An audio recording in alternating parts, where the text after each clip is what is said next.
for me.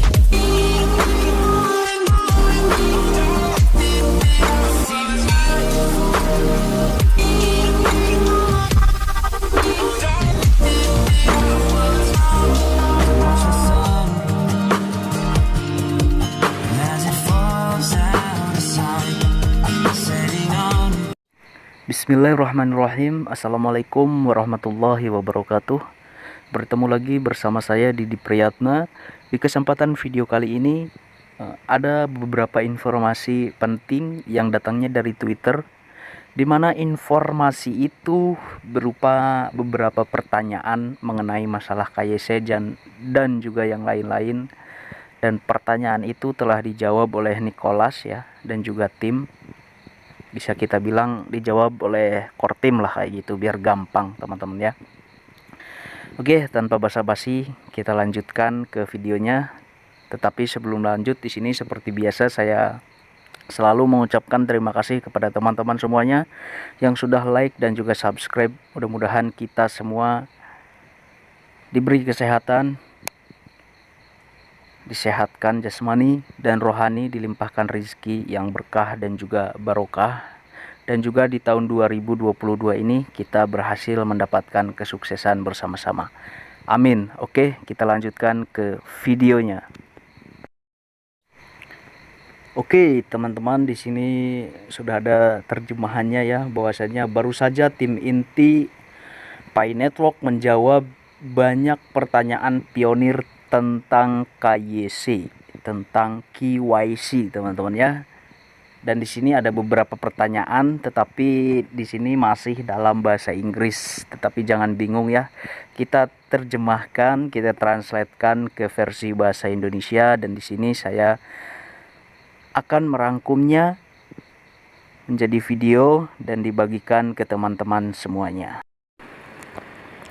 Pertanyaan yang pertama di sini, apakah KYC akan digulingkan dalam skala besar atau akan terus bergulir dalam bat kecil? Untuk jawabannya di sini, ini jawaban tim inti ya, bisa kita bilang jawaban dari core team. Singkatnya di sini biar tidak kepanjangan ya videonya, bahwasanya tim inti pada saat ini baru merilis KYC itu dalam skala kecil, di dalam Pi browser dalam skala kecil. Nah, untuk kesempatan kedepannya, pihak tim inti ya, tim inti core team itu akan meluncurkan bat KYC, KYC dalam skala besar, teman-teman ya. Dalam skala besar itu ya, yang kemungkinan kemarin itu ada KYC 100 terus 50, mungkinan dalam skala besar bisa 1000 mungkin satu hari ya, dalam satu hari, ataupun 10.000, 500.000, 1 juta kemungkinan ya. Kita berharap teman-teman, mudah-mudahan kita semua di sini yang terpenting itu kita lolos KYC teman-teman ya, kita lolos KYC. Oke, kita lanjutkan untuk pertanyaan yang kedua.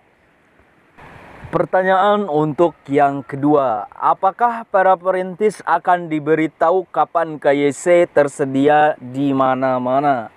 Oke, jawabannya iya, mereka akan diberitahu dalam pengumuman kami atau oleh anggota tim yang direkomendasikan.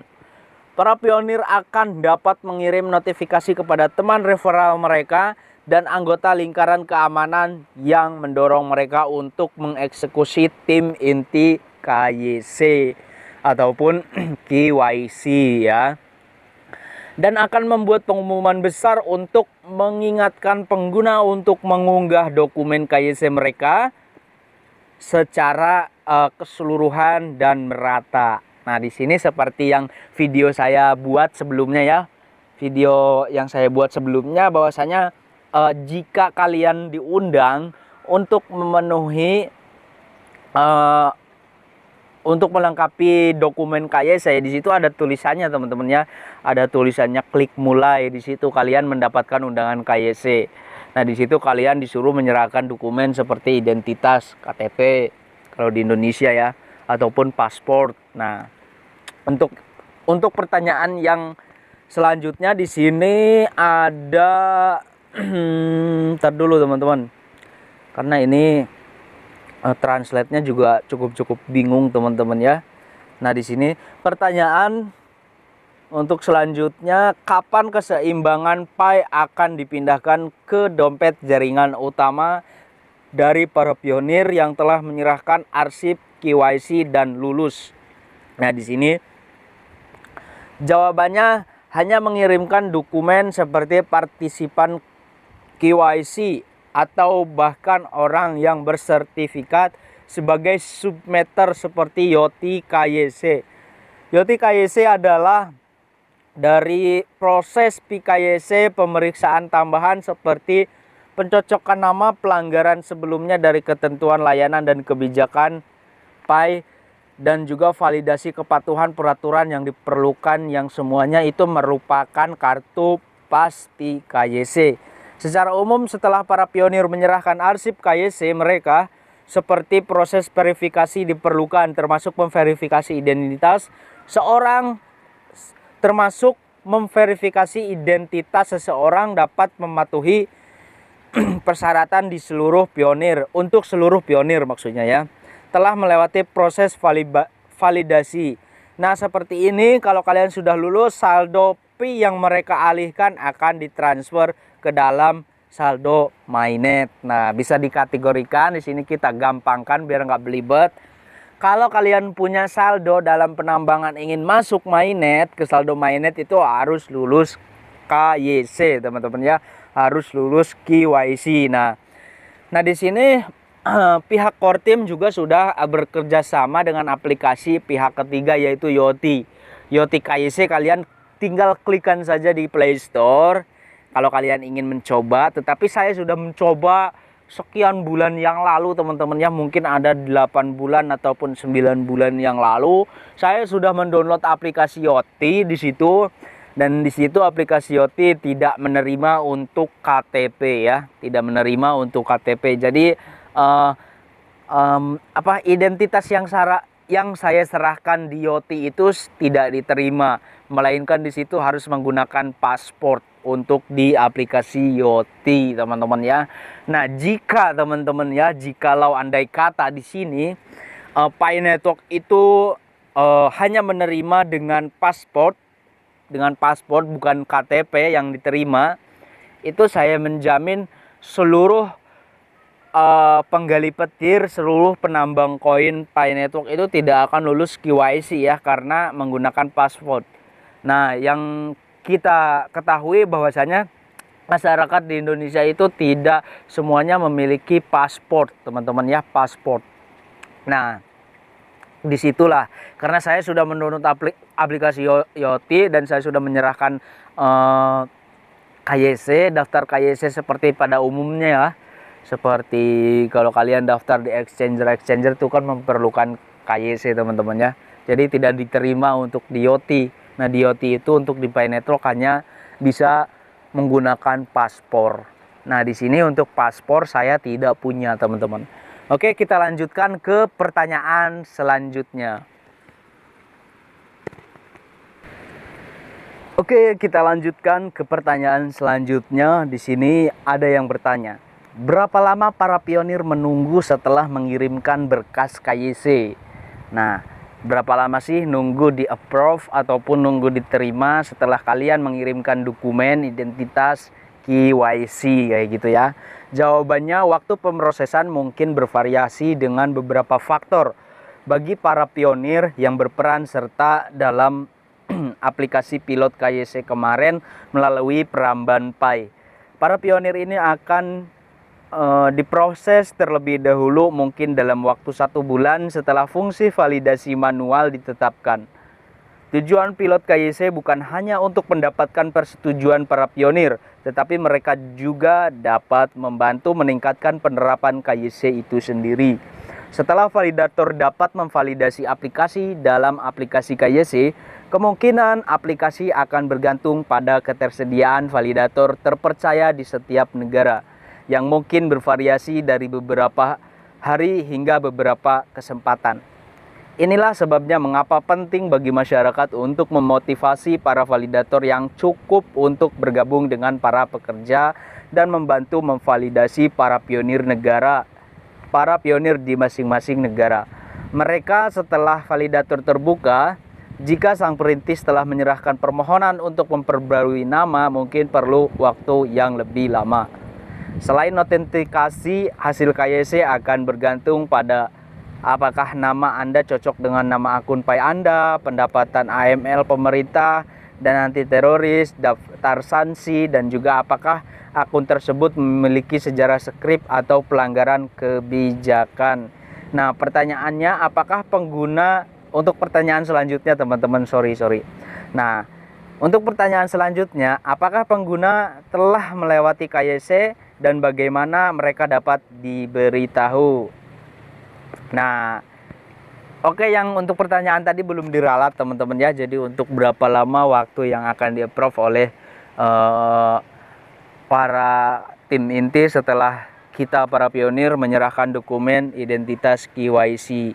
Nah, di situ diterangkan teman-teman bahwasanya berkisar dalam waktu 1 bulan. Nah, tetapi kemarin saya mendapatkan informasi teman-teman yang lolos KYC 100 pilot ya di bulan November kalau nggak salah itu 3 minggu katanya teman-teman, sampai di-approve, sampai tercentang 5 itu. Sampai tercentang 5 itu 3 minggu teman-teman. Nah, di sini untuk lanjut ke pertanyaan selanjutnya. Apakah pengguna telah melewati KYC dan bagaimana mereka diberitahu? Nah, jawabannya di sini para pionir dapat memeriksa status KYC mereka di aplikasi PKYC melalui Peramban PAI, dan mereka mengirimkan berkas di Bifir teman-teman ya. Bifir itu apa ya? Bifir ya, nggak tahu lah. Saya pusing juga teman-teman ya kalau terlalu menjelaskan lebih detail juga teman-teman. Nah, di sini kalau kalian sudah diterima itu akan diberitahu ya, tentu saja teman-teman ya, seperti yang di video saya sudah buat teman-teman. Kalau sudah diterima itu sudah ada tercentang bahwasanya KYC itu sudah tercentang hijau teman-teman ya. Jadi pada intinya itu berapa lama waktu yang harus ditunggu, di sini dijawab berkisar di 1 bulan teman-teman. Dan tujuannya mengadakan untuk slot yang 100 kemarin, terus yang 50 baru-baru ini, itu bertujuan untuk yang sudah yang sudah terverifikasi ataupun yang sudah diterima KYC. Tujuannya itu untuk membantu nantinya teman-teman, untuk membantu KYC massal nanti itu loh. Jadi ibaratnya kita di Indonesia siapa yang udah KYC, nanti kalau yang sudah diterima KYC itu akan bisa membantu, tujuannya teman-teman ya, akan bisa membantu bukan untuk mesin ya. Sementara ini kan ada yang mengabarkan bahwasanya karena penambangan melebihi dari 30 juta pionir ya, 30 juta orang itu dibantu dengan mesin. Nah, tujuannya untuk 100 KYC terus 50 KYC slot-slot kecil itu tujuannya untuk membantu teman-teman. Jadi akun-akun yang terverifikasi, yang sudah tercentang, yang sudah diterima KYC itu akan dipilih oleh core team untuk membantu KYC dalam pengecekan kinerja manusia, kayak gitulah tujuannya. Nah, kita lanjutkan lagi ke pertanyaan yang terakhir teman-teman ya, pertanyaan yang terakhir. Oke, kita lanjutkan. Oke, dan ini pertanyaan yang terakhir. Apa yang terjadi pada mereka yang belum melewati KYC ataupun yang belum KYC teman-teman? Apakah rekening mereka akan segera dibakar? Jawabannya, KYC mungkin gagal karena berbagai alasan. Nah, di sini untuk alasan-alasan yang berbeda yang dapat menuntun pada hasil yang berbeda, seperti kesempatan untuk mengajukan permohonan, terus untuk melakukan KYC ulang yang kemarin itu tidak diterima, maka akan dilakukan KYC ulang. Nah, permohonan banding atau penolakan permanen teman-teman ya. Kalau penolakan permanen itu kalau ibarat kalian sudah mendapatkan undangan KYC tapi ada keterangan ditolak permanen, sudah kalian jangan melakukan penambangan lagi ya, karena percuma kalau sudah ditolak untuk KYC permanen, itu percuma karena pada intinya teman-teman pada intinya kita memang itu harus kita lulus KYC teman-teman. Berapapun masalah harga itu masalah harga itu belakangan teman-teman ya. Ini yang terpenting ini KYC teman-teman ya, KYC. Karena seperti yang telah Core Team jelaskan bahwasanya saldo penambangan kita, saldo yang ada di Pi Network kita kalau tidak lulus KYC itu tidak akan dikirim ataupun ditransfer ke saldo mainnet. Nah, di situ kan sudah dijelaskan berarti kan di sini faktor untuk kelulusan KYC ataupun KYC itu kan bisa dibilang faktor utama teman-teman. Makanya di sini kita selalu berharap mudah-mudahan kita selalu berdoa dan juga optimis kita bisa untuk lulus KYC. Nah, kayak gitu teman-teman. Nah, di sini kita lanjutkan di sini akun Pi yang tidak akan langsung dibakar. Nah, di sini akun Pi yang tidak akan langsung dibakar. Nah, setiap kasus yang diajukan kembali dan naik banding dapat memiliki periode selanjutnya untuk diumumkan nanti. Nah, jika ada penolakan ya tidak diterima KYC, nah bisa tuh mengajukan KYC lagi, mengajukan banding ya. Jika ada masalah apa tuh bisa tuh. Nah, untuk apa namanya yang nama tidak sesuai dengan KTP, terus yang pokoknya yang lain-lain lah itu bisa diajukan banding. Nah, untuk kabarnya tinggal ditunggu kabar selanjutnya. Nah, jika ada keterangan ditolak permanen ya sudah kalian hapus aplikasi Pi Network kalian karena percuma. Karena percuma apa? Percumanya kalau kalian tidak lulus KYC itu saldonya tidak akan masuk ke mainnet kayak gitu ya. Oke, paham ya di sini ya. Jadi ada beberapa menu yang menu penolakan, menu ajukan banding, ada juga di menu penolakan permanen teman-teman ya. Oke, jadi itu saja yang dapat saya sampaikan teman-teman. Tentunya di sini banyak kekurangan saya dalam menyampaikan ya, agak kata-katanya agak belibet juga teman-teman ya, agak kurang jelas tapi mudah-mudahan teman-teman semua paham lah dengan isi dari video ini teman-teman, mudah-mudahan paham. Oke, terima kasih. Di sini saya Didi Priyatna undur diri. Terima kasih. Jangan lupa di like jika bermanfaat, di subscribe dan aktifkan loncengnya untuk berlangganan supaya setiap saya mengupload video terbaru teman-temanlah semua yang menonton pertama. Oke, terima kasih. Billahi taufiq wal hidayah. Wassalamualaikum warahmatullahi wabarakatuh.